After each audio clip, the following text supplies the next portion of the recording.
मागील काही दिवसांपासून सुरू असलेल्या प्रचाराच्या तोफा सोमवारी सायंकाळी 6 नंतर थंडावल्या. प्रचाराच्या शेवटच्या दिवशी भाजप, काँग्रेस, बसपा, वंचित व अपक्ष उमेदवारांनी सभांना पसंती न देता विधानसभेत भव्य बाईक रॅली काढून भव्य सभा घेत जोरदार शक्ती प्रदर्शन केले. यामध्ये सावनेर विधानसभा मतदारसंघातील अपक्ष उमेदवार पंकजदादा घाटोळ यांनीही प्रचारात आघाडी घेत विधानसभा क्षेत्र पिंजून भव्य कार रॅली काढून शक्ती प्रदर्शन केले. काँग्रेस पक्षाकडून विधानसभा क्षेत्रात धुराळ उडवत भव्य बाईक रॅली काढून सावनेर येथे भव्य सभा घेऊन शक्ती प्रदर्शन केले. तर भाजपकडूनही प्रचारात मागे न राहता विधानसभेत भव्य बाईक रॅली काढून चणकापूर येथे भव्य सभा घेऊन शक्ती प्रदर्शन केले. शेवटच्या दिवशी उमेदवारांनी जागोजागी सभांना पसंती न देता विधानसभेत बाईक रॅली काढून शक्ती प्रदर्शन करत प्रचारात दौरा केलाय.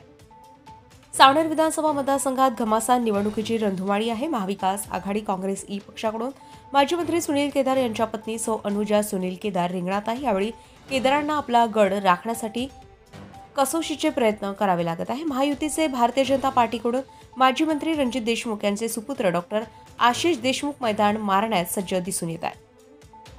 तर अपक्ष उमेदवारांमध्ये दमदार उमेदवार म्हणून पाहिले जाणारे सावनेर शहरातील अपक्ष उमेदवार पंकज घाटोळ यांनी जोरदार प्रचार करून प्रचारात उंच भरारी घेऊन बहुत हो गए घराणेशाही अब की बार पंकज भाई असा नारा देत मतदारांचं लक्ष आपल्याकडे वेधलंय.